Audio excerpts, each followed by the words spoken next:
여러분 안녕하세요. 실크로드의 주병률입니다.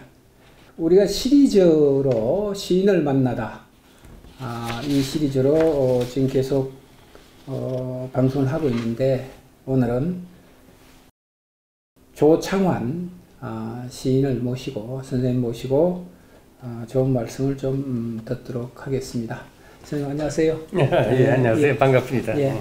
선생님 모신 게 작년 초죠? 그렇죠. 한 1년 좀 넘었습니다. 1년이 좀 넘었는데, 어쨌거나 또 그 사이에 선생님이 또 아주 그 시집이 예뻐요. 시집이 예쁜 시선집이 이렇게 발간이 돼서 선생님 좀 모시게 됐습니다.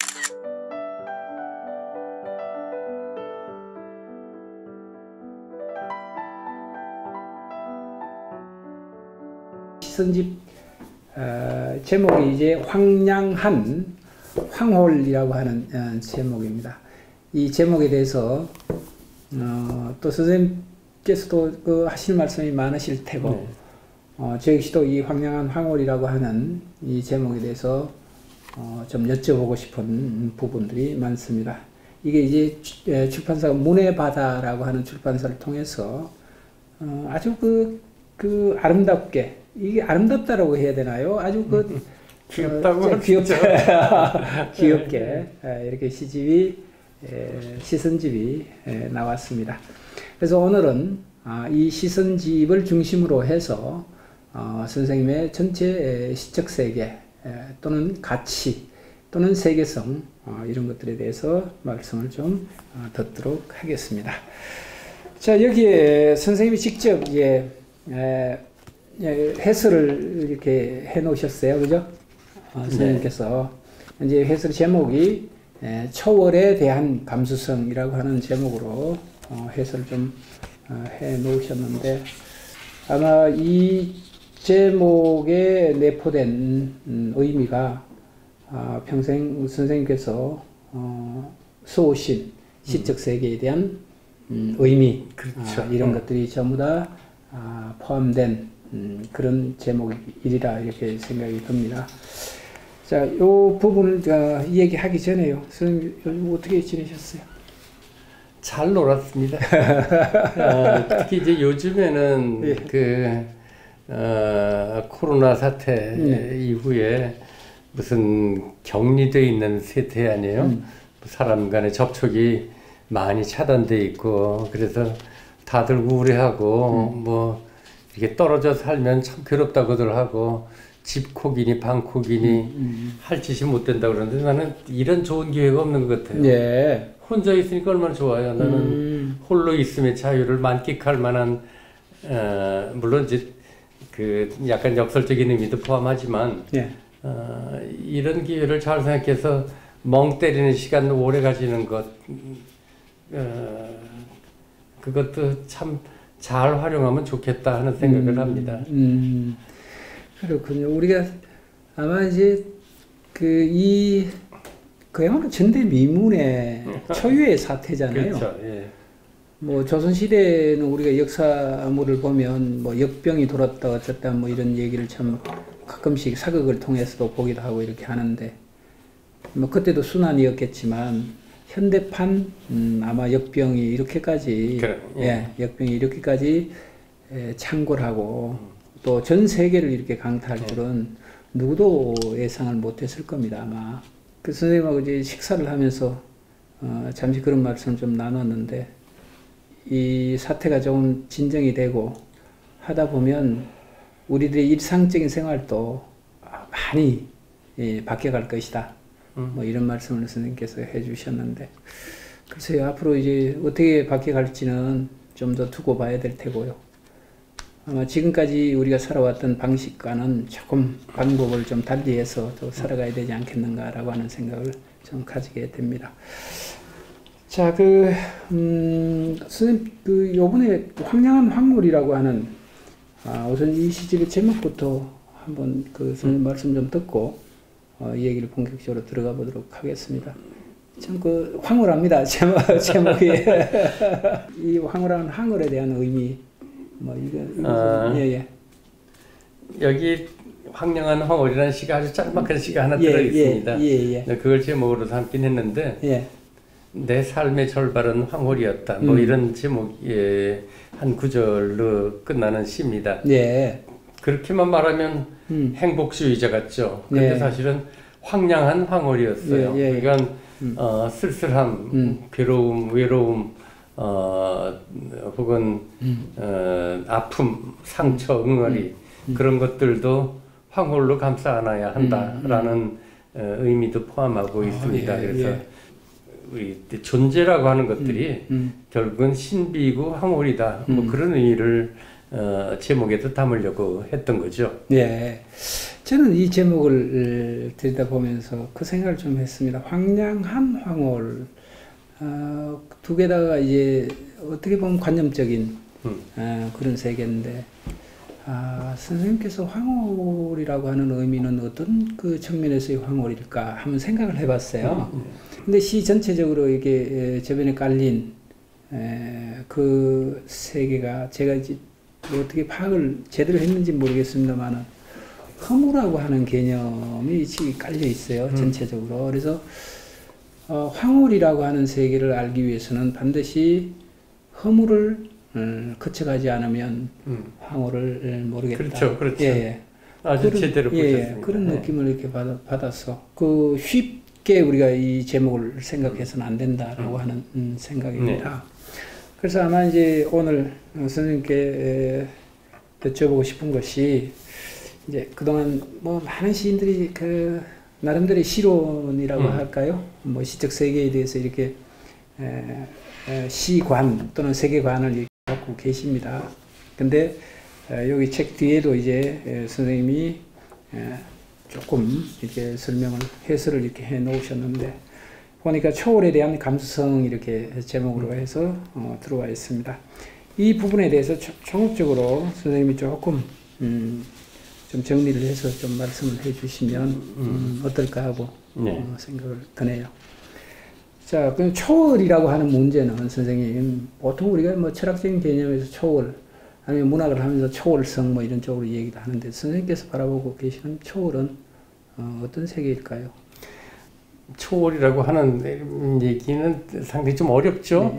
그러니까 철학적으로 말하면 현실을 추국한다는 그런 의미일 텐데 그냥 문자 그대로 초월에 대한 감수성입니다. 그러니까 제가 첫 번째 그 문장에서 아주 알기 쉬운 비유를 하나 썼어요. 시 쓰는 일은 모든 사람이 다 그렇지는 않습니다만은 내가 생각하는 그 적어도 제가 생각하는 제 시를 쓰는 일은 물고기가 하늘을 날고 싶어하는 마음과 같다라고 썼어요. 그러니까 물고기가 물속에서 헤엄치는 일은 생활입니다. 생존이고. 그러니까 생활이나 생존의 방식을 넘어서서 뛰어넘는 일. 그건 모험이 있기도 하고 또 모험이 반드시 성공할 수는 없어요. 그러니까 모험이 물고기가 그 허공으로 뛰어오르지만 꼭 다시 떨어집니다. 떨어질 줄 아는지 모르는지 모르지만 알고도 뛰어오르면 그런 말하자면 파탄에 이르는 결과를 알면서도 뛰어오를 수밖에 없는 어떤 힘 혹은 그 다른 세계에 대한 욕망 이런 게 있단 말이죠. 혹은 모르고 뛰어올랐다고 하더라도 결과가 중요한 것이 아니라 그 뛰어올라서 그 허공의 꼭지점에 머무르는 그 0.1초의 그 순간의 황홀 그것은 허물을 배경으로 한 황홀이죠. 그럼에도 불구하고 그것은 가치가 있다, 아름답다, 할 만한 일이다 그런 생각을 합니다. 그러니까 시 쓰는 사람들이 저는 그 여러 가지 시에 대한 관점들이 있지만 리얼리스트의 태도하고는 좀 다르다고 생각을 해요. 그래서 리얼리즘 시도 있어요, 있기는. 그리고 현실에서 눈을 떼지 않고 시를 가지고 현실을 개혁하겠다는 사람들도 있지만 적어도 제가 생각하는 제 시에 대한 생각은 현실을 벗어나서 다른 세계를 가보고 싶어 하는 것입니다. 이게 물리적인 세계 말고 정신적인 세계 혹은 이 세상이 아닌 저 세상 네. 일 수도 있고 영적인 세계일 수도 있고 정신적인 세계일 수도 있고 무엇보다도 예술적인 감수성의 세계일 수도 있죠. 뭐 그렇게 생각을 합니다. 그 많은 사람들이 초월 또는 존재 뭐 이런 얘기를 참 많이 합니다. 근데 정작 초월을 얘기하면서 초월이 그 구체적으로 무엇을 의미하고 있는 것이 초월인가 라고 하는 그 질문을 이렇게 하게 되면 막막해지거든요.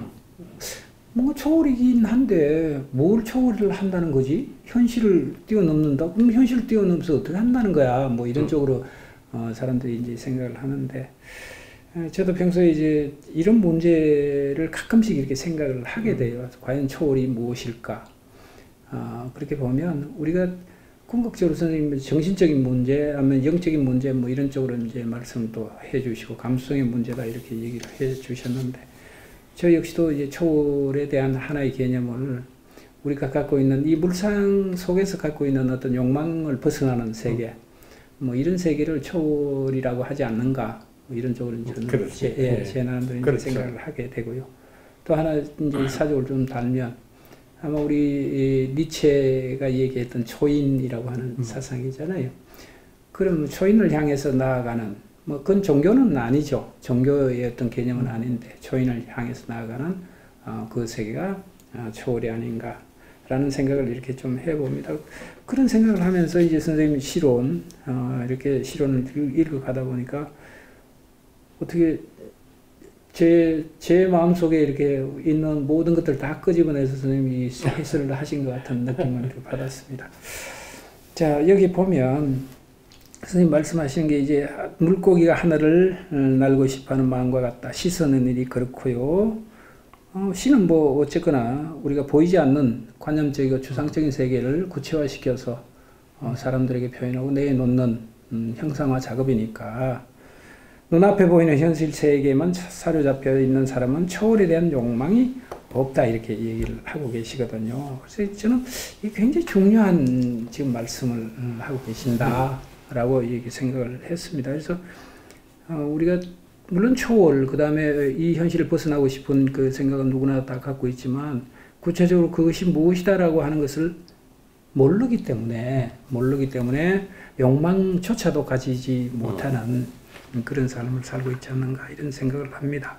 그렇다면 일평생 이제 선생님께서 시를 써오실 때 감수성이라고 하는 문제와 이 초월이라고 하는 문제가 꽤 많이 선생님 그 시 작업에서 이렇게 힘 버겁게 이렇게 짊어지고 오셨을 텐데 이런 부분들에 대해서는 선생님 뭐 어떻게 극복을 하고 계셨습니까? 이렇게 정의를 하니까 초월이지요. 예. 사실은 초월을 목적으로 초월하면 것은 의미가 없습니다. 예. 그러니까 내가 초월해야 되겠다 하고선 현실을 벗어나려고 노력하는 것이 아니라 예. 다른 세계에 대한 호기심, 다른 세계에 대한 열망, 꿈꾸기 뭐 그런 것이 사람을 다른 초월 쪽으로 이끌어가는 것입니다. 이제 그럴 때 그걸 이제 무슨 사회적인 관점이 많아서 뭐 윤리적으로 혹은 사상적으로 이렇게 접근하는 것이 아니라 문학하는 사람의 입장에서는 그것을 이미지화하고 혹은 감성적인 언어로 재구성하고 해서 그가 엿보고 꿈꾸었던 다른 세계에 대한 열망을 드러내는 일 혹은 형상으로 만들어내는 일 그런 것들이 초월에 대한 감수성이라고 저는 생각을 해요. 그러니까 초월을 논리적으로 혹은 뭐 사상 체계로 얘기하면 철학이 되겠죠. 그러나 그것을 이미지화하든지 아니면 감성적인 언어로 형상화해서 우리 앞에 제시해 놓는다고 하면 그 초월에 대한 감수성이 예술적인 그 기능을 발휘할 수 있다 그렇게 생각을 합니다. 그래서 시 쓰는 일은 결국 그러한 일을 잘 하는 것, 그것이 좋은 시를 만드는 일이 아닌가. 저는 그렇게 생각을 하고 그렇게 하려고 노력을 해보죠. 예. 우리가 선생님 말씀 도중에 이제 그 생각이 번뜩 이렇게 났는데요. 하이데거 입장에서는 이제 그런 얘기를 해요. 철학자적인 입장에서 이렇게 보면, 우리가 초월이라고 하는 세계와 존재라고 하는 세계를 철학자들은 죽었다 깨어나도 그것을 드러낼 수 없는 사람들이다. 그건 왜냐하면 철학자들은 선생님 말씀 이제 하셨잖아요. 논리적이고 사상적인 체계를 갖고 있는 사람들이기 때문에 존재와 초월이라고 하는 세계는 물론 추상적으로는 제시를 할 수 있지만 구체적으로 그것을 형상화시켜서 드러낼 수 있는 능력을 상실한 사람들이 철학자다. 이런 얘기를 해놓은 걸 제가 봤습니다. 책에서. 그러면서 이 양반이 하나 덧붙여서 그것은 오로지 예술가들의 몫이고 거기에 이제 언어를 가지고 있는 시인들의 몫이 대단히 뭐라 그럴까요? 존재를 현현한다고 할까요? 그런 역할을 하는 사람들이 시인이다. 그러므로 시인은 위대하다. 뭐 이런 쪽으로 얘기를 하신 걸 제가 봤습니다. 근데 마찬가지로 이제 선생님께서 그렇게 이제 얘기를 하시니까 전체적으로 이번 시선집은 선생님 그 전체 시를 다 이렇게 그동안 이렇게 총 망라해서 이렇게 나온 시선집은 아니잖아요. 그런가요? 지금까지 쓴 시 중에서 비교적 서정적인 시들 위주로 그리고 연가라든지 뭐 이런 것들을 좀 포함해서 해달라는 주문이 있었어요. 원래 출판사의 주문이. 근데 이제 제 시가 꼭 그렇게 아주 부드러운 연가나 뭐 이런 것만은 아니기 때문에 그런 걸 좀 포함하고 그리고 좀 비교적 길이가 길지 않은 그런 감성적이면서 사색의 흔적이 있는 그런 시들을 모았죠. 예. 자, 우리가 다시 좀 돌아가서 해설한 부분들을 좀 다시 들여다보면 그 두 번째 문장입니다. 다른 세상에 대한 꿈꾸기는 현상적 존재 너머에 신비로운 절대 세계가 있음을 긍정하는 마음에서 비롯하는 것이고 그것을 끄집어내서 형상화해서 노래하는 것이 시인이다. 뭐 이런 쪽으로 이제 말씀을 하시는 것 같은데, 그렇다면 이제 아까 우리가 제목을 가졌습니다. 황량한 황홀이라고 하는 이 시 제목을 이렇게 들여다보고 있었는데, 시 한 편을 우선 이 신비로운 절대 세계를 정말 노래하고 계시는가 이 한 편 듣고 또 말씀을 이어가도록 그렇게 해보겠습니다. 예. 아주 짧은 시입니다.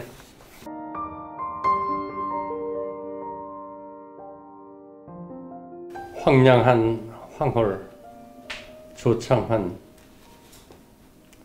눈부셨던 슬픔과 아릿한 어둠 내 삶의 절반은 황홀이었다. 예, 좋습니다. 자, 우리 황량한 황홀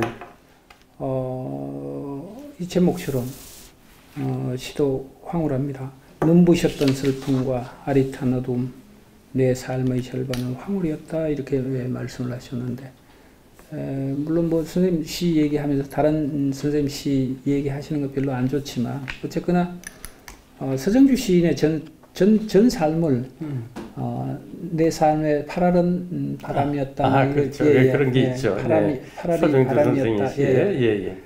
그 생각이 이렇게 좀 났어. 물론 그 어른은, 그 시인은 삶의 한 청면에서 방황하거나 이렇게 했던 그 청면에서 이제 바람이라고 하는 개념을 이렇게 끌어와서 일을 하셨는데, 여기서 얘기한 내 삶의 절반은 황홀이었다.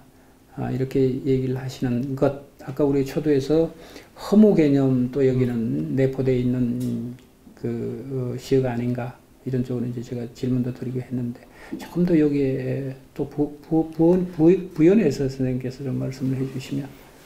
이 시에서 그 핵심은 이겁니다. 서로 밤과 낮, 음과 양, 혹은 어둠과 밝음, 혹은 기쁨과 슬픔, 뭐 행복과 응어리 이런 것들이 겹쳐진다는 뜻입니다. 그래서 내가 살면서 겪어온 슬픔들도 지나와서 보니까 단순한 슬픔이 아니라 눈부신 슬픔이었다라고 생각해 보는 것이죠.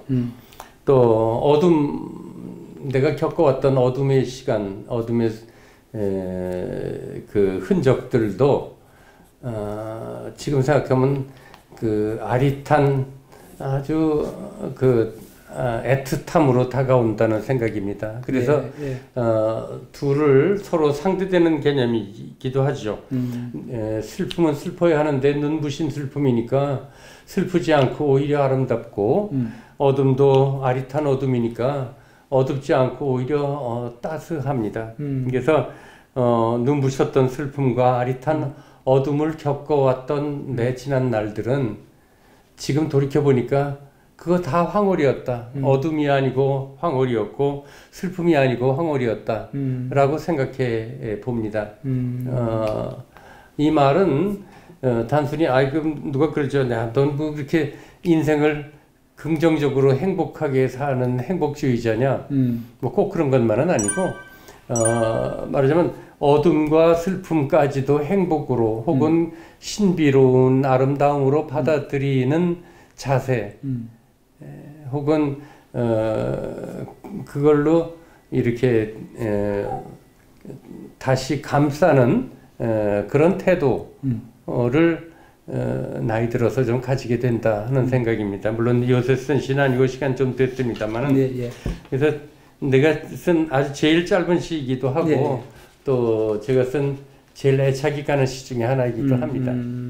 일평생을 선생님은 그 존재라고 하는 그 문제와 나와 존재라고 하는 문제, 나와 초월이라고 하는 문제에 대해서 이제 고민을 하셨을 텐데, 내 시가 지향하는 궁극적 도달점이 이제 바로 그런 점이다라고 이제 말씀을 하셨거든요, 지금. 어떤 사람들은 제 시가 조금 뭐 종교적인 혹은 세계에 가깝다는 의미를 얘기하는 사람도 있습니다만, 저는 그렇게 생각을 안 하고.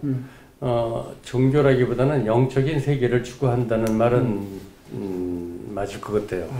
그러니까 어떤 그 특정 종교의 도그마에 빠져서 그 교리가 가르치는 대로 이렇게 신봉하고 신앙하고 그걸 전파하려고 시를 쓰는 일은 없었어요. 그러나 신을 혹은 신적인 세계 혹은 영적인 세계, 신비로운 세계가 있다는 것은 긍정하고 그리고 그것을 설명하기보다는 느끼려고 노력을 하고 실제로 느낍니다. 그러니까 영적인 세계가 있음을 느끼고 그리고 그 영적인 세계가 있음에 대해서 동경하고 그리고 한 발씩 그쪽으로 다가가려고 하는 태도. 그거는 단순히 어느 특정 종교, 뭐 불교면 불교, 기독교, 뭐 가톨릭 어느 특정 종교의 교조적인 태도로 접근하려고 하는 것이 아니고 그 영적인 세계를 긍정하고 그리고 현실적인 세계로부터 그 영적인 세계를 향해서 초월해서 접근하려고 하는 태도 그것이 제가 시를 쓰려고 하는 내 시가 지향하는 길이다. 그렇게 정리할 수는 있죠. 여기 보면 이제 그 선생님이 이런 세계에 대한 몰입 또는 존재성에 대한 그 물음 이런 것들을 하게 된 동기가 이제 신학자 마이스터 에카르트라고 하는 신학자의 영향을 참 많이 받았다. 이렇게 말씀을 하셨는데 구체적으로 이 범재신론에 대해서 선생님이 좀 말씀을 해주신다면. 그 제가 뭐 전문가는 아닙니다만은 마이스터 에카르트의 그 신비주의 종교 그 사상에 대해서 관심이 많고 그런 책도 좀 몇 권 읽은 것도 있고 또 공부하려고 다닌 적도 있었어요. 마이스터 에카르트는 그 독일의 그 신학자였는데 중세에 그 토마스 아퀴나스보다 조금 후대 사람이긴 하죠. 네. 수도 원장이었지만 그 수도사들한테 보내는 편지라든지 하는 글 혹은 뭐 그 사상을 정리한 글들에서 보면 그 교회에서 가르치는 정통적인 사상에서 조금 어긋났어요. 그러니까 쉽게 말하면 하느님은 저 위에 계시고 인간은 이 아래쪽에서 하느님을 향해서 기도하고 하느님이 내려주시는 은총을 기다리고 받는 그런 이분법적인 세계관이 아니고 예, 예.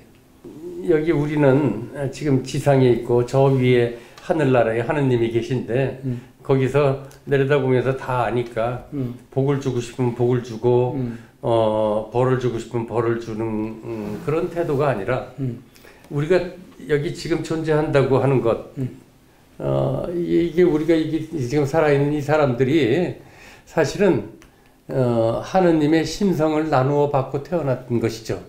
그러니까 세상의 모든 피조물은 하느님이 창조라고 가르치면서 하느님은 저 위에 있고 피조물은 이 아래에 있는 것이 아니라 피조물이 하느님의 창조물이면 하느님이 분만의 결과입니다. 그러니까 하느님이 애기 낳은 거죠.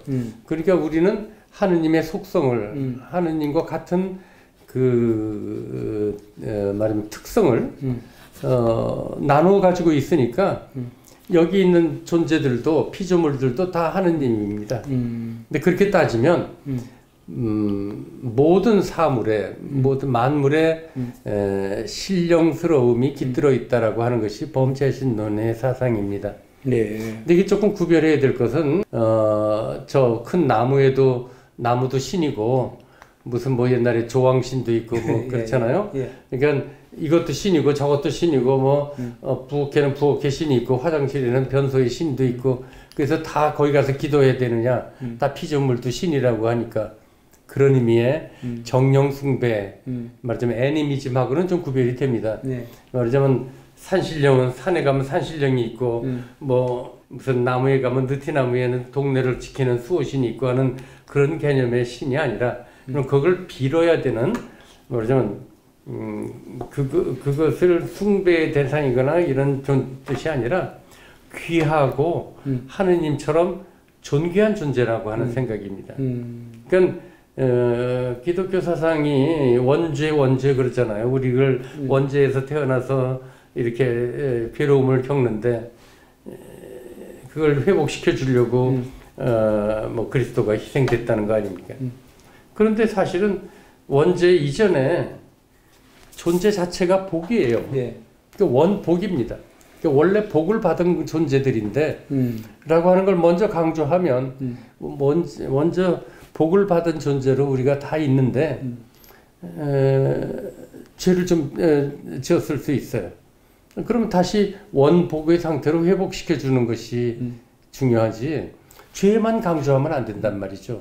그래서 나는 존재 자체가 아름다운 것이고 사랑스러운 것이고 그리고 애틋한 것이고 행복한 것이다 라는 생각을 합니다. 그래서 말하자면 세상에 있는 두두물물이 전부 존귀하고 신령스럽고 성스럽고 또 잘못된 게 있으면 애틋하고 그런 것이지 꾸짖고 벌주고 야단치고 해야 되는 건 아니지 않을까 이런 생각을 해봅니다. 근데 그렇게 자꾸 얘기를 하면 사상이나 종교 얘기 같은데 저는 씻을 때는 그런 건 배경에 두고 그런 생각 위에서 사물을 긍정하는 세계를 받아들이는 그런 입장에서 초월을 꿈꾸는 것 그것을 어떻게 언어로 제대로 표현해 줄 수 있는가 거기에 초점을 맞춰야 된다고 생각을 합니다. 네.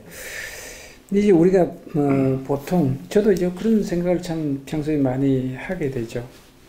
자, 하나님이 나를 창조하셨다, 나를 피조물로 만드셨다라고 한다면 하나님의 속성이라고 하는 그 의미도 내게 부여됐을 텐데, 그러면 선생님 그 지금 방금 말씀하시는 것처럼 만약 왜 나를 죄인으로만 만드냐 이 말이에요. 죄인으로만. 그렇죠. 왜 죄인으로 만드냐? 나를 창조할 때는 분명히 나라고 하는 이 개체성 속에 또는 그 존재라고 하는 이 존재성 속에는 하나님의 속성도 같이 심어 주셨을 거 아닌가 이런 생각을 좀 했습니다. 하기도 하고. 그러니까 그게 네. 하느님이 그렇게 만든 게 아니고 예, 예. 종교 지도자들이 그렇게 끌고 간 예, 거죠. 이제 그걸 우리 도구마라고 얘기를 하고 이제 이렇게 얘기를 하죠.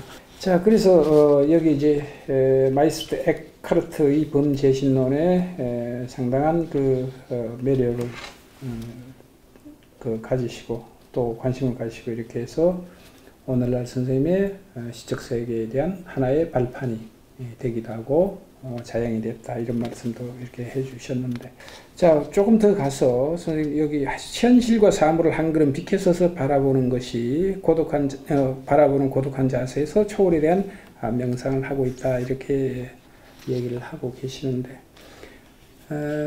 제가 오늘 체크한 게 좀 들어들어 좀 많습니다. 아마 가장 근본적인 질문이기도 하죠. 근본적인 질문이기도 한데, 우리는 왜 고독해야만 명상을 할 수 있고 고독해야만 왜 진리에 대한 의문을 가지게 되고 또 추구하게 되고 지향을 하게 될까요? 뭐 중요한 문제이기도 하고 예, 예. 또 뭐 대답하기 어려운 문제이기도 합니다. 그러나 사람이 다른 사람과의 관계 속에 있을 때는 타인이 자기 의식 속에 들어와 있어요. 예. 그러면 타인이 자기 생각에 상당히 많은 부분, 적어도 반을 차지하고 있습니다. 그 내가 지금 주 선생하고 이렇게 얘기를 하고 있으면 내가 느끼건 느끼지 않건 간에 내 의식 속에 반은 주 선생이 들어와 있단 말이죠. 저 사람이 나를 어떻게 생각하는가, 그럼 저 사람의 말에 대해서 내가 긍정하는가 부정하는가 뭐 이런 의식들이 그걸 다 벗어나고 싶어요. 벗어나는 순간 남는 것은 자기 자신밖에 없습니다. 근데 자기 자신을 들여다보고 있으면 그것도 자기 자신도 하나의 대상이에요. 그것도 벗어버리죠. 그거 벗어버리고 완전히 자유로워지는 것. 뭐 지금 이렇게 말하면 이게 뭐 당신 불교적인 사상이냐, 뭐 허무 쪽으로 가느냐, 뭐 그럴 수도 있지만 그게 전부는 아니고 고독의 본질이라는 것이죠. 그러니까 말하자면 그 수도원에서 뭐 수도사들도 결국은 침묵, 피정 뭐 이런 거 하거든요. 그러니까 침묵 속에서 누구하고도 대화하지 않고 자기 혼자 있는 시간을 가지면서 그 안에서 하느님을 만나라는 거거든요. 타인을 다 벗어버린 타인의 시선, 타인과의 관계, 그를 의식 속에서 다 배제하고 오로지 자기 하나만 남은 상태에서 그 다음에 그 안에서 자기를 들여다보는 것이 아니라 하느님을 보라는 것이고, 불교에서는 자기고 하느님이고 다 벗어버리고 아무것도 없는 허물을 만나라는 것인데 말처럼 쉬운 건 아니겠죠. 말은 그렇지만 그걸 이렇게 느껴야 하는데 느끼는 건 쉬운 일이 아니고 또 시 쓰는 일은 그것을 언어로 표현하기는 더 어려운 일이 아닐까 뭐 그렇게 생각이 됩니다. 다만 노력해 보는 것이죠. 네. 그리고 우리가 유한성 뭐 이런 쪽으로도 얘기를 하기도 하고요. 근데 이제 저도 항상 이제 그런 생각을 이렇게 해 봅니다.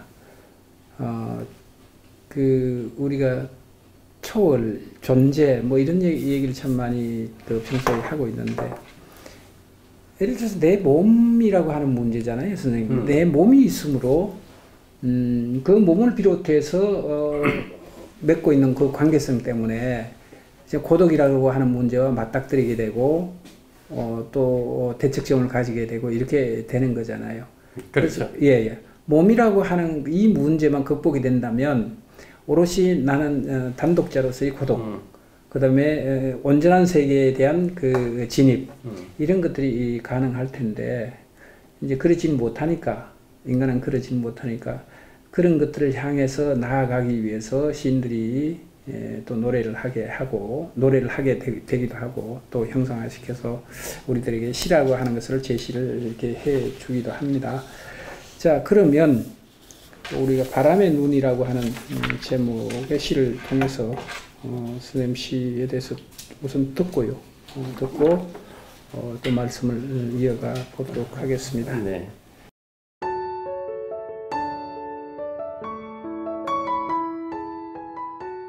바람의 눈 조창환. 바람이 물봉선보다 여린 눈을 뜨고 있다. 부드러운 필법이라야 속에 든 블랙홀을 다스리기 때문이다. 참깨 털어낸 빈 밭에 도둑고양이 지나가는 그림자처럼 게으른 바람 속에 칼 같은 바퀴가 들어있다. 이 흥겨운 쓸쓸함 위 아득한 곳에 순금 태양이 빛나리.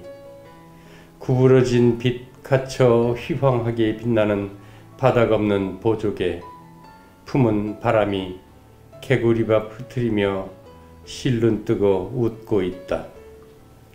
얼음 덮인 극관, 맹렬한 붉은 먼지, 중력 수축의 충격에 신음하는 암흑 성간음들을 감추고 게으른 바람은 개구리밥이나 흩트려 놓는다.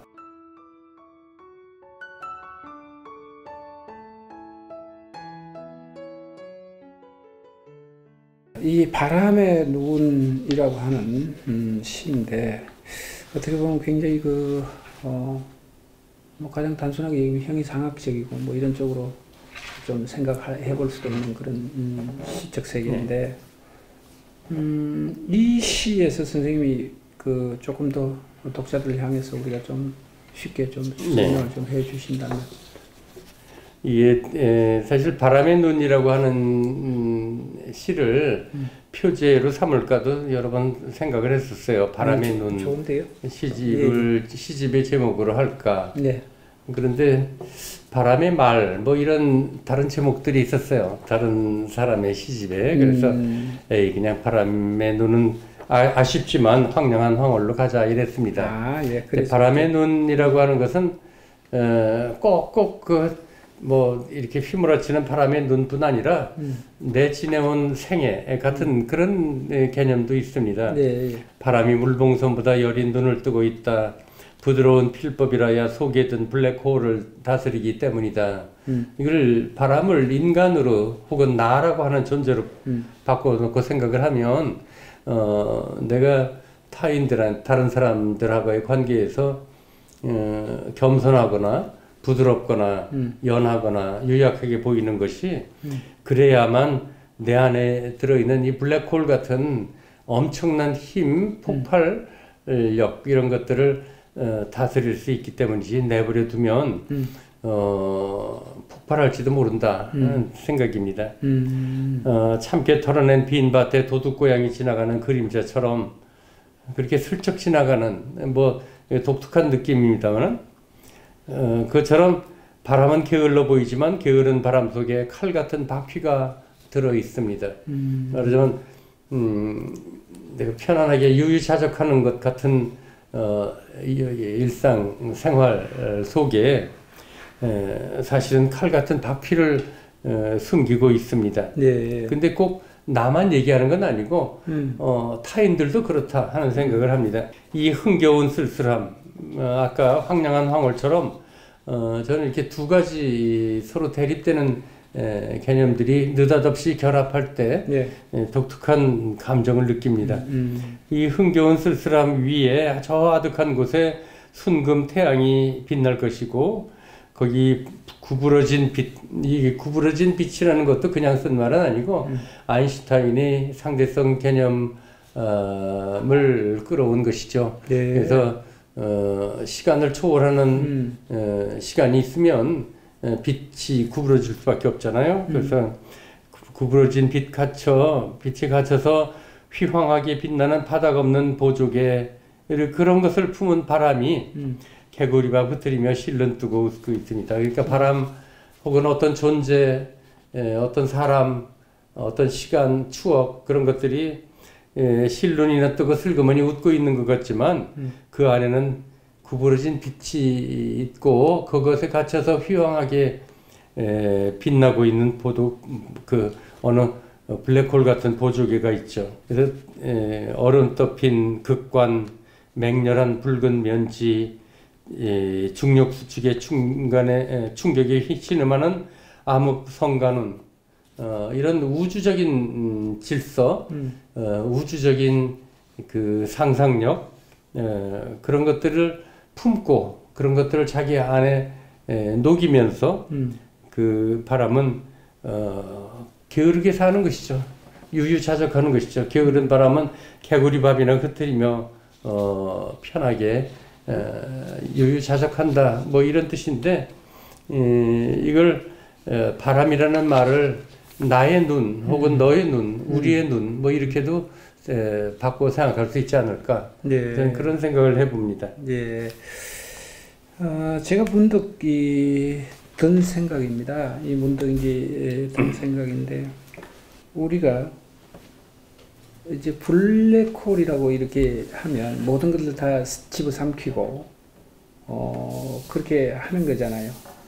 근데 이런 그 생각을 이렇게 하면서 저 그렇다면 뭐 조금 엉뚱한 질문일 수도 있는데요. 시가 그렇다면 우리라고 하는 개념은 우선 전제를 하고요. 시가 사회적인 공기가 돼야 되는가 아니면 어떤 가치지향적이고 진리지향적인 어떤 세계를 노래해야 되는가라고 하는 문제를 조금 이 시를 이렇게 들여다보면서 좀 생각을 해봤습니다. 이제 이게 이제 영원한 그 주제이기도 하잖아요. 우리가 살고 있는 이 삶에 대해서 시도 일정한 역할을 해야 된다. 삶의 어떤 뭐 바탕이 여기 있으니까 그렇지 않고 또 한편으로는 뭐 그것만 있는 것이 아니라 우리 인간은 가치라고 하는 문제와 진리라고 하는 문제를 끊임없이 기량을 하고 그것을 지향하고자 하는 열망을 갖고 있기 때문에 그것을 찾아가야 되는 한 여정에서의 시다. 뭐 이런 쪽으로 우리가 이 얘기를 하는데 선생님은 뭐 어떤 쪽에? 뭐 그게 문학이나 예술에서 그 목적이나 가치나 효용을 어디에다 두느냐 하는 것은 뭐 영원한 논쟁거리이죠. 예. 사실은 정답은 없죠. 그 두 가지 태도가 있을 뿐이죠. 말하자면 문학이나 예술을 가지고 사회를 변혁시키고 정의를 추구하는 수단으로 삼아야 되겠다는 사람들도 있습니다. 그러나 그러한 그 가치 효용론적인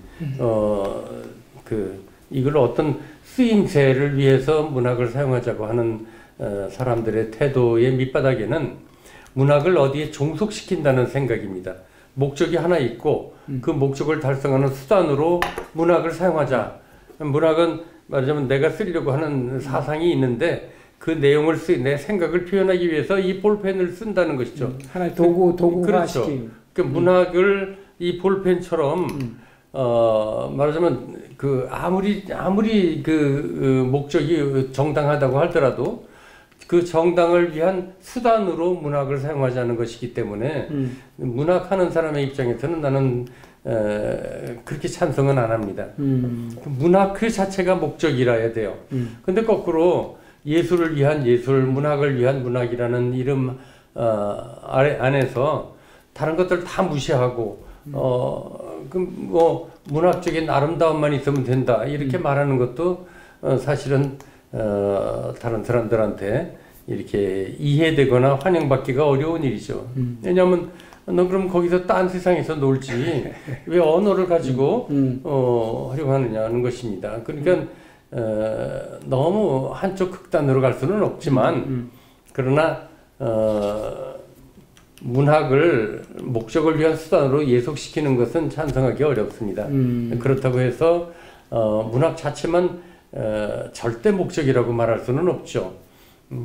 중요한 것은 문학을 제대로 이렇게 말하자면 존재 탐구의 그런 철학적인 사상적인 배경을 가지고 메시지를 전달하되 그것이 언어를 신선하게 추구하고 잘 닦고 다듬어서 새로운 정서적인 충격을 줄 수 있는 그런 예술로 형상화해야 된다라고 하는 생각을 하게 됩니다. 예. 우리가 한때 이제 순수냐, 뭐 참느냐, 순수냐, 뭐 이런 쪽으로 이제 논쟁도 우리 그 어른들도 이제 하시고 이렇게 했는데 지금 제가 보는 관점에서는 그 독자입니다. 순수 독자에서 선생님 시를 이렇게 들여다보고 있으면 현실 참여적인 그다음에 우리 리얼리즘입니까? 그런 바탕 위에서 그 시가 구성된 것이 아니라 선생님 시는 어떤 그 향일성인가요? 우리 진리에 대한 향일성 뭐 이런 것들을 끊임없이 추구해가는 기량으로서의 시다 뭐 이런 쪽으로 이제 제가 좀 생각을 해보게 됩니다. 그래서 그 전체적인 시도 그렇지만 아마 이제 제가 오늘 이제 선생님하고 두 번째 만남인데 이 만남을 갖기 위해서 선생님이 이제 그동안 써오신 시라든가 이런 것들을 쭉 이렇게 읽어보잖아요. 읽어보면 아무래도 현실적인 문제로 좀 돌아와서 그 시를 쓰시는 과정에서 참 외로우셨겠다 이런 생각을 했습니다. 왜냐하면 우리 한국적 풍토에서는 그래도 70년대, 80년대, 90년대 이렇게 그 관통을 하면서 참여라고 하는 문제에 좀 기웃거려 보지 않는 시인이 없었을 테고, 근데 일관되게 선생님은 그런 문제에 대해서 이렇게 어느 정도 거리감을 이렇게 두고 유지를 해 오셨어요. 시에 이렇게 보니까. 그래서 그 과정에서 참 외로우셨겠다. 동지가 그렇게 많지 않았었겠다. 이런 생각을 했는데 어떻습니까, 선생님? 그 문단의 흐름이라든지 문단의 유행이라든지 문단의 주도권 이런 것에 신경 쓰는 사람들이 있어요. 저는 그 사람들 찬성은 안 하지만 나쁘다고 안 합니다. 그 인생은 그 인생대로 사는 거죠. 근데 나중에 보면 좀 딱해요. 그러니까 자기 세계를 끝끝내 추구하는 사람만이 남는 것이 문학이지 뭉쳐가지고 좀 뉴스거리가 되거나 혹은 화제에 오르는 것이 결국 마지막에 남는 그런 가치 있는 일은 아니다 하는 생각을 하게 됩니다. 그러니까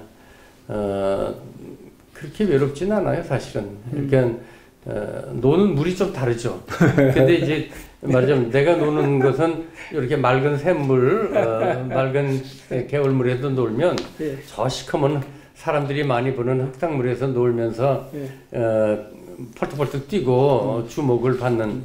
근데 그게 본인이 숨쉬기에 즐겁지 않으면 나는 가치가 별로 내 삶에서는 별로 없다 이렇게 생각을 합니다. 그렇다고 해서 내가 무슨 순수시만 절대시만 추구하는 그런 쪽은 아니에요. 나는 그 전에 그 세 번째 시집에서는 그때도 그랬을 거다 하나 사회 풍자 시집도 낸 적이 있고 또 지금도 쓰고 있는 것이 뭐 코로나 사태, 사회적인 거리두기, 코호트 격리, 혹은 뭐 코로나 블루, 혹은 또 우리가 지향하는 포스트 코로나 그런 것들을 주제로 지금 시를 쓰고 있고 또 다음 시집을 준비를 하고 있어요. 그것들은 어쨌든 사회적인 관심이죠. 사람이 사회 속에 살면서 사회를 아주 벗어날 수는 없지만 초점을 문학을 수단으로 사용하면서 사회적으로 주목받는 그런 인생은 살지 않아야 되겠다. 그게 그냥 내 사는 방식입니다. 근데 이제 제가 왜 이런 느닷없이 이런 질문을 이렇게 드리냐면 아마 저도 이제 그런 거를 참 많이 느끼죠. 어떤 부분에 대한 것을 느끼냐면 우리 그 수제 말로 우리 한국 문단 또는 시단은 또는 시 어떤 그 쓰는 사람들의 어떤 의식 수준이라 뭐 이런 것들이 왜 하나같이 전부 다 그 브레이크 없는 열차처럼 기관차처럼 이렇게 현실적인 문제에만 자꾸 천착해서 시를 쓰려고 하나. 현실적인 문제, 이 지금 우리가 살고 있는 이 공간에 대한 어떤 실제적인 상황이라든가 그렇죠. 이런 것들에 대해서만 자꾸만 거기에 너무 지나치게 매달려 있다는 생각을 합니다. 전체가 다 그렇게 그거 아니고는 도저히 시라고 하는 세계에 대해서 돌아보려고 하는 그 제스처조차도 없으니까 그런 부분들이 가끔씩 좀 답답하기도 하고요. 그렇습니다. 그래서 그런 차원에서 이제 선생님 시를 이렇게 보고 읽고 이렇게 있으면 일종의 또 다른 길이죠. 또 다른 길이죠. 이 브레이크 없는 기관차들이 몰려가는 아우성 속에서 또 다른 길을 이렇게 보는 것 같아서 저는 너무너무 좋습니다. 고맙습니다. 자, 우리가 이제 바람의 눈까지 손석희 씨에 대해서 이렇게 말씀 좀 해주셨는데 좋습니다. 몇몇 시인들이 이제 아마 그런 것 같아요. 어떤 시대든 간에 선생님 말씀하신 것처럼 문학적 세계에 대해서 올곧게 그렇게 지켜가시는 분, 그런 분들이 계셔서 또 이 문학 시장이 또는 우리 문학판이 또는 시단이 다양해지고 좀 풍부해지지 않는가 이런 생각을 하게 됩니다. 자, 우리가 해설 부분을 좀 다시 돌아가서 좀 들여다보면요. 신성이라고 하는 문제가 이제 얘기도 되고 있고, 뭐 신성, 불성 이런 얘기도 있으신데, 이 신성성이라고 하는 문제는 뭐 신에 대한 개념이지만 종교적으로 보면 어떻게 보면 또 시적 세계의 신성성도 되지 않겠습니까? 네, 그렇죠. 예, 그래서 선생님 일평생 이제 추구해 가시는 그 세계가 바로 시적 세계에 대한 신성성 뭐 이런 쪽으로 좀 이렇게 모아가도 선생님 시적 세계에 대해서 대변이 될 것 같다라는 생각을 좀 네. 하게 됩니다. 종교에 따라서 뭐 불교에서는 불성이라고 하고 기독교에서는 신성이라고 할 수 있겠는데 그 신성이니 불성이니 하는 말은 눈에 보이는 걸 넘어서는 품성, 그 속성이 있다는 걸 전제로 하는 것입니다. 눈에 보이는 것, 지금 여기 보이는 이것만 있다고 하면 이건 물성이죠. 그렇지. 혹은 뭐 동물성이나 인성이냐. 근데 그거 말고 그 위에 있는 어떤 것들이 그게 신성일 수도 있고 불교에서는 불성일 수도 있는데 그것을 긍정하는 태도가 먼저 있어야 하는데 그럼 그게 긍정하는 다른 성 신성이나 불성이 뭐냐라고 하면 하느님의 성품으로 만들어 놓은 것이기 때문에 하느님이 있는 겁니다. 다른 말로 말하면 기독교적인 말하면 불교적인 쪽으로 말하면 불성이 있는 것이고 그러니까 불교에서 제일 딱한 것이 신자들한테 스님이 성불하세요 이러거든요. 부처님 되시라고. 이미 부처님인데 뭘 부처님 돼요. 부처님한테 부처님 되세요 하는 거나 마찬가지라고요. 이게 물론 이제 농담이지만 이쪽도 마찬가지고. 맞으면 그걸 깨닫지 않고 자꾸 우리는 죄인입니다. 물론 죄인이죠. 근데 죄보다 우리는 복받은 사람입니다 하고 했으면 얼마나 좋을까. 뭐 그런 생각을 해보고요. 더 중요한 것은 우리가 가지고 있는 초월에 대한 실제가 사실은 신적인 것이든 것이고 영적인 것이다 라는 생각을 해보는데 문제는 이런 얘기를 문학하는 사람들이 잘 안 해요. 자꾸 종교하는 사람들만 하고 목사나 뭐 스님이나 무슨 신부가 뭐 이렇게 설명할 때는 자꾸 자기 종교 쪽으로 끌어서 한단 말이죠. 그래서 나는 그런 사고 방식의 바탕 위에서 시를 쓰는 사람들도 좀 있어야 되겠다. 근데 간혹 보면 제가 가톨릭 문인회 회장을 한 적도 있고 또 뭐 저기 뭐 불교 쪽에 단체도 있습니다만은 보면 또 너무 지나치게 교조적인 그걸 무슨 전교하려고 하고 그것도 또 문제란 말이죠. 그러니까 그냥 혼자 자유롭게 있으면서도 내 안에 신성이 있구나. 당신이 애인 있으면은 그 애인을 이뻐할 것이 아니라 애인이 가지고 있는 신성 혹은 그 초월의 실제 그게 얼마나 아름다우나를 느껴보는 것. 그건 사실은 말이죠. 신은 설명하는 게 아닙니다. 그럼 어떻게 하는 거예요? 느끼는 것입니다. 그러니까 나는 신이 있다고 느낀다 라는 말이 되지만 나는 신이 있다고 믿는다. 그거는 믿으라고 하니까 그냥 믿는다고 말하는 것이지 실제로 정말 느끼면 그게 되는 것입니다. 근데 느껴지지가 잘 않죠. 근데 잘 생각해 보면 내가 이렇게 지금 여기 존재하고 있다는 이 사실 자체도 신기한 거거든요. 근데 이런 말을 너무 길게 하면 저 사람은 시인이야 무슨 뭐 철학 얘기를 하거나 아니면 뭐 종교 얘기를 하냐.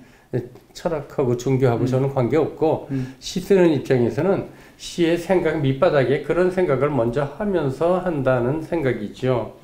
그리고 이게 시라고 하는 게 언어로 쓰는 건데 언어에다가 그런 관념, 뭐 사상 이런 걸 집어넣는 사람들이 또 있어요. 눈에 보이게. 그건 안 보이게 해야 됩니다.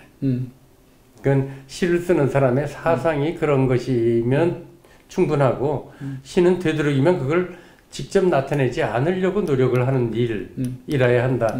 그게 내 생각입니다. 네.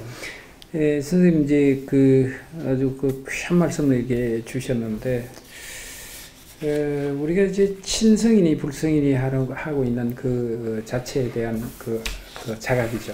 그 자각을 시인들은 물론 종교인들은 그걸 뭐 하나님이다, 부처님이다 이런 쪽으로 이제 표현을 하기도 하고 이렇게 하는데 시인들은 그런 것들에 대해서 느끼는 것, 믿는 것이 아니라 느끼는 것이야 이렇게 말씀을 하시고 그 느낌을 시인들은 대상을 통해서 그것을 형상화시켜 내는 거잖아요. 그렇죠. 네. 그들은 종교인들은 그 느낌이라고 하는 것을 통해서 믿음이라고 하는 것을 통해서 무슨 뭐 부처상이라든가 뭐 이런 그렇죠. 것들을 우리들에게 이제 형상화시켜서 제시하는 것처럼 시인들은 언어를 통해서 그것을 형상화하고 우리들에게 제시를 해서 알게 하는 것 이것이 이제 시인이고 또 선생님 시적 세계가 그런 것들을 바탕으로 하고 있는 그 시적 세계인 것 같아서 제가 질문을 거듭 이제 좀 드리는데 여기 보면 선생님 유미주의자라고 하셨습니다. 유미주의자다 뭐 이런 쪽으로 얘기를 하셨는데 아마 이건 미학적인 측면에서의 말씀이신가요? 예. 지금까지 쭉 얘기한 얘기 들으면 아유 저 사람 무슨 뭐 굉장히 뭐 수도사 같이 사냐 뭐 그런 쪽의 얘기를 하냐 그러는데 사실은 그렇지 않습니다.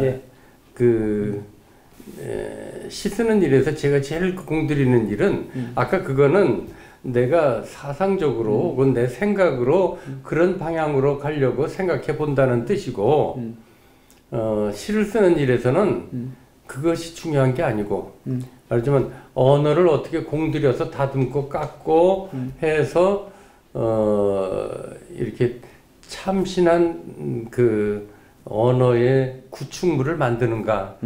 그러니까 아까 무슨 구부러진 빛에 갇혀 휘황하게 빛나는 바닥 없는 보조개라든지 게으른 바람 속에 칼 같은 바퀴가 들어있다든지 그런 표현을 찾아내서 요거 참 이렇게 처음 경험하는 신선한 감각이다라고 느끼는 것 그런 걸 만드는 일 거기에는 온 그 노력을 쏟는다고 말할 수가 있고요. 그런 쪽에서 보면 언어에 공들이는 언어의 유미주의자라고 말할 수가 있죠.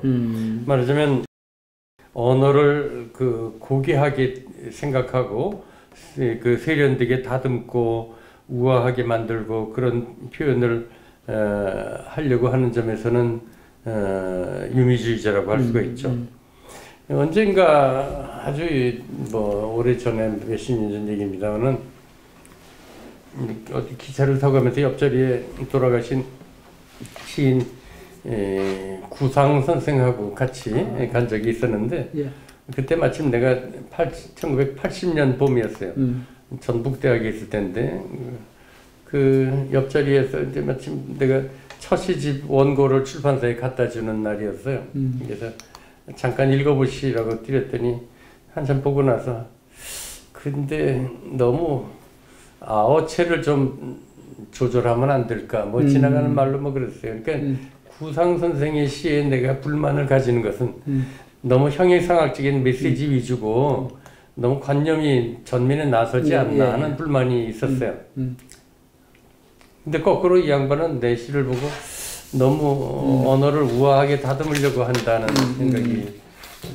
근데 그러고 나서 그 말에 충격을 받아가지고 한동안은 일부러 그 아름다운 표현을 안 하려고 노력한 적도 있었어요. 근데 아마 체질상 저는 우아하게 시를 쓰려고 언어를 우아하게 다듬고 아름답고 부드럽고 유연하게 하려고 하는 것 그런 것들이 제가 가는 방향이라고 네. 말할 수가 있고 중요한 것은 거기다가 직접 내가 이렇게 생각한다는 말은 안 하려고 무척 노력을 해요. 말하자면 일정한 거리감, 예, 정서의 직접적인 절제와 거리감 이것이 나와 대상을 떨어지게 만들고 그렇게 함으로써 독자들도 나처럼 떨어져서 대상을 보게 만드는 것 그것이 모더니티를 추구하는 그 방식으로 자기 감정을 드러내는 것이다 이렇게 생각을 합니다. 아 예.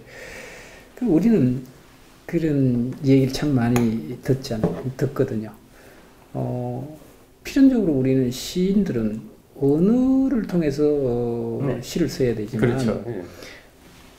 그 언어의 무한한 세례를 받음에도 불구하고 또 시인들은 일평생 언어와의 그 날카로운 그 싸움, 그렇죠. 예, 그 대척점에 이렇게 서서 고민을 하고 이렇게 한다라고 합니다. 그런데 그런 측면에서 선생님은 일평생 이제 언어와 화해하기도 하고 또 날카롭게 대립하기도 하고 이렇게 하셨을 텐데 그렇게 시를 써 오시면서 일종의 한계 같은 거, 언어 표현에 대한 한계 같은 거를 이렇게 느껴보신 적은 없으세요? 아이 그럼요. 네. 나는 그래서 두 가지로 설명할 수가 있어요. 하나는 잘 안 되면 언어가 잘못됐다. 언어가 한계가 있다. 이렇게 말하는 사람이 있는데 예. 나는 그렇게 생각 안 합니다. 예, 예. 내가 한계가 있는 겁니다. 그러니까 언어를 잘 다루지 못하는 내가 잘못이지. 이건 한국말로 표현이 안 돼. 혹은 뭐 언어 자체로 표현이 안 돼. 이것처럼 무책임한 말이 없어요. 표현이 어떻게 100% 합니까? 근데 95%만 할 수 있으면 되는데 95%를 못 하는 거예요. 왜? 자기 능력이 50%밖에 안 되니까. 근데 자기 능력을 닦아서 노력해서 밤새고 다시 고치고 이런 그 노력을 게을리 하는 사람들이 언어로는 표현이 안 되는 그런 아주 형언할 수 없는 감정의 세계다. 그걸 하자는 게 시 쓰는 겁니다. 예. 그러니까는 불교에서도 왜 그러잖아요. 불립 문자다. 예. 그거 거짓말이에요. 말이 안 되는 얘기입니다. 문자라는 거는 표현할 수 있는 범위까지만 하는 겁니다. 그러니까는 거기까지 하고 문자로 표현할 수 있는 것이 나타내려고 하는 것의 90%면은 그것까지만 나타내면 되는 건데 문제는 그 말을 하는 불림 문자를 운운하는 사람들이 실제는 60%의 능력밖에 없단 말이죠. 그러니까 언어를 다 활용하도록 최대한도로 노력하는 것 그것이 시인의 역할이 아닐까. 그래서 사실은 언어가 잘못된 것이 아니고 언어를 다룰 수 있는 내가 좀 부족하다 하는 생각을 하고 열심히 노력을 해야죠. 근데 문제는 이제 모든 아무리 아름답게 하더라도 아무리 최선을 다해서 하더라도 무슨 미로의 비너스를 만들었더라도 그 끝에는 반드시 허무가 있습니다.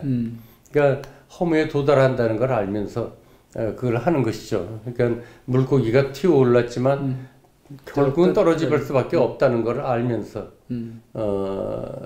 그러면서 초월을 향해서 노력하다가 갈 때 그 초월의 그 꼭지점에 도달했을 때의 황홀감 그걸 필생을 통해서 추구하는 것이 아닐까 뭐 그런 생각을 해봅니다. 근데 이제 그 요즘 보면 형태시라고 하는 게 있지 않습니까, 네. 선생님? 예를 들어서 언어를 버리고 뭐 기호화해서 시를 쓰는 사람들도 있고요. 이런 부분들에 대해서는 선생님 어떻게 생각을 하십니까? 저는 조금 보수주의적인 쪽이에요. 예. 아무래도 뭐 나이도 들었지만 그 일면적인 진리가 있죠. 언어는 기호죠. 그리고 당연히 그렇습니다. 그러나 골방에서 혼자 헛소리하는 것이 어떻게 쉽니까? 그러니까 시라는 이름을 가지고 무책임하게 자기 혼자 헛소리를 짓거리고 있으면 그는 헛소리로 끝나는 겁니다. 그렇다고 해서 아주 그 피상적인 감수성을 가지고 많이 팔리는 시를 쓴다. 뭐 그런 사람들 있죠. 뭐 시집만 내면 몇만 부씩 팔린다.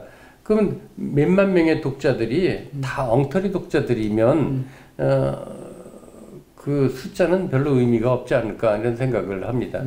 말하자면 깊이 있는 시를 쓰면서 많은 독자를 거느리기는 쉬운 일은 아니에요. 그러니까 많은 사람을 만족시키는가 아니면 깊이 소수를 만족시키는가 이런 경우에도 아마 깊은 생각을 해보는 소수를 만족시키는 일이 더 중요하지 않을까 생각을 하고 또 그런 언어의 뭐 모더니티는 무슨 뭐 포스트 모더니즘이니 기호하니 무슨 양식의 파괴니 뭐 이런 말들은 일면적인 진리는 있지만 그걸 추구하는 사람들이 다 옳지는 않다. 또 다 성공하기는 더 어렵다 이런 생각을 하고 그것도 시대의 유행입니다. 그러니까 유행을 따라다니는 사람들 치고 끝까지 남는 사람 몇 없다 하는 생각을 해봅니다. 1930년대 이상이 했던 실험만도 못한 그런 걸 2000년대 지금도 실험이라고 막 하는데 그때 그 아주 신기한 거 뭐 이런 걸 한다고 기분이 나서 하죠. 근데 몇 년 한 10년 지나고 나서 보면 본인도 거기서 회의를 느끼고 벗어나서 다시 기성의 시 형식으로 돌아오는 사람들이 많이 있어요. 그래서 저는 그 정도를 걷는 것이 옳다 그런 생각을 합니다. 예. 몇 가지만 더 좀 질문을 해 보도록 하겠습니다. 자, 이제 뒤에 보면 끝에 보면 나는 지상의 모든 아름다움은 그 끝에 허무의 벼랑에 도달할 것임을 안다 이렇게 말씀을 하셨어요. 그게 이제 더해서 나는 또한 허무에 도달하는 과정의 아름다움이 진정한 미적 가치를 지닌다는 사실도 알고 있다 이렇게 얘기를 하셨거든요. 바로 이제 이 부분이 우리가 이제 시선집을 통해서 허무라고 하는 말씀과 아울러서 생선과 소멸이라고 하는 허무는 생선과 소멸을 전제로 하고 있잖아요. 그렇죠. 예. 그렇죠. 그런 측면에서 이렇게 들여다보면 선생님이 그렇다면 그 허무의 뒤 끝에는 앞으로 선생님 시적 세계는 어디로 향해서 갈 것인가 라고 하는 그 궁금증이 또 하나 이렇게 생깁니다. 네. 그래서 선생님 뭐 앞으로 구상하고 계시는 그 시 세계라든가 펼쳐 가시고 싶은 세계가 또 있으신가요? 꼭 이 내용하고 연결되지는 않습니다만은 네. 아까 조금 전에 말씀드렸던 것처럼 지금 우리가 겪는 시대가 그 사회적 거리두기의 시대입니다. 네. 그래서 지금 준비하고 있는 시집의 제목을 마스크 안에 기도 뭐 이런 제목을 해볼까 생각을 하고 예. 마스크를 쓰고 있는 세상 그 터널 안에 키스 같은 그런 그 우울한 그 고독감이 지배하는 그런 사회의 모습을 그려보고 있어요. 꽤 많이 썼어요. 한 50편 좀 썼는데 예. 물론 그렇게 어두운 시대의 자화상만 얘기할 수는 없고 시인의 사명의 또 다른 것은 꽃을 보며 풀잎을 보며 그 안에서 희망을 발견하고 새 생명의 의지를 찾아내는 일도 필요하고 코로나로 희생되는 사람들을 위해서 봉사하는 의사, 간호사, 봉사자들 많습니다. 그 사람들에 대한 기록도 필요하고 네. 또 아마 그 안에서 이런 지금 코로나로 이렇게 힘든 사안에서도 뭐 작은 이익을 취해 보겠다고 하는 그런 그 사람들에 대한 비판이나 풍자의 언어도 필요할 것입니다. 그런 것들도 전부 시가 해야 될 한 시대의 기록이 아닐까 생각을 해서 요새는 사실은 그 코로나와 연결되는 시만 쓰고 있는데 아마 내년 초나 내년쯤 돼서 뭐 어쨌든 내년 상반기 중에 시집이 발간이 돼서 혹시 결과물이 있으면 한 번 더 불러주세요. 예, 알겠습니다. 그럼 또 그때 아마 그 주제로 한번 얘기를 나눌 기회가 있으면 좋겠습니다.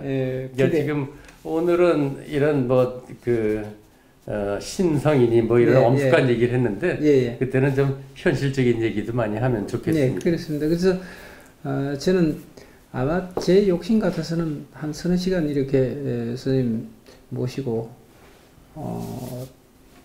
제가 원 없이 좀 물어보고 싶은 그런 게 많았습니다. 많고.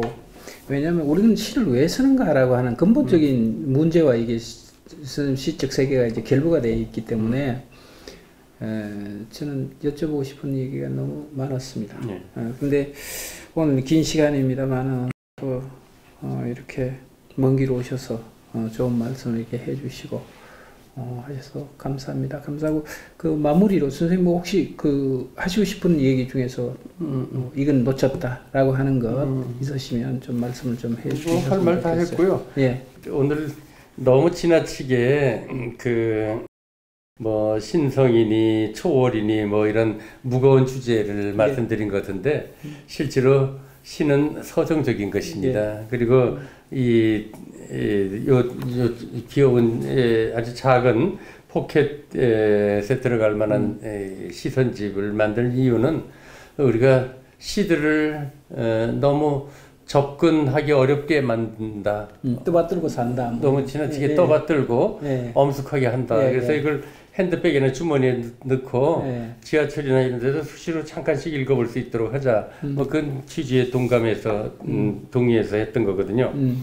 그리고 여기 실려 있는 시들도 제가 쓴 시들 중에서 비교적 부드러운 서정 시들을 많이 골랐어요. 그래서 사실은 오늘 너무 무거운 주제를 서로 얘기를 한 것 같은데 이제 아쉬운 점이 있다고 하면 시는 본질이 서정적인 것이다 라는 얘기를 마지막에 좀 보충하고 싶습니다.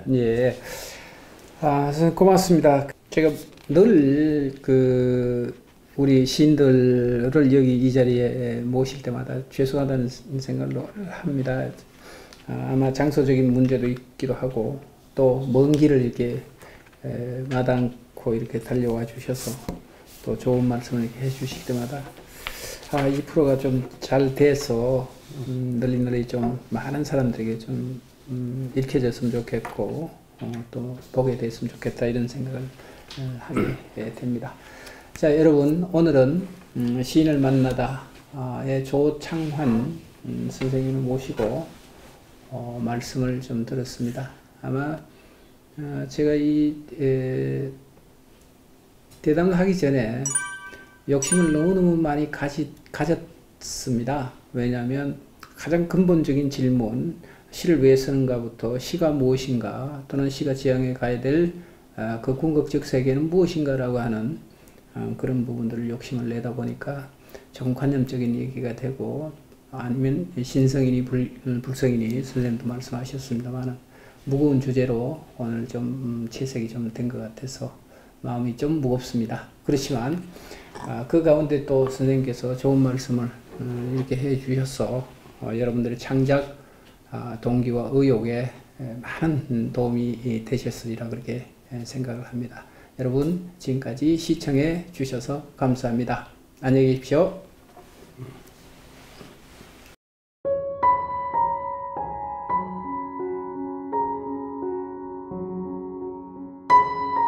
고래와 바위벽 조창한. 고래 많이 그려진 바위벽 판구대 암각화 들여다보다 단단하고 팽팽한 시간의 휘장을 찢고 부스스 일어서는 원시의 힘 만나 소스라친다. 눈 감고 숨 죽여 이 세상 1만 년을 화석처럼 단단하게 굳어있던 바위벽, 지금 눈 부릅뜨고 꿈틀대며 일어선다. 출렁이는 하늘을 향해 힘차게 나아가는 혹등고래 숨구멍으로 화학 박하향기 쏟아진다.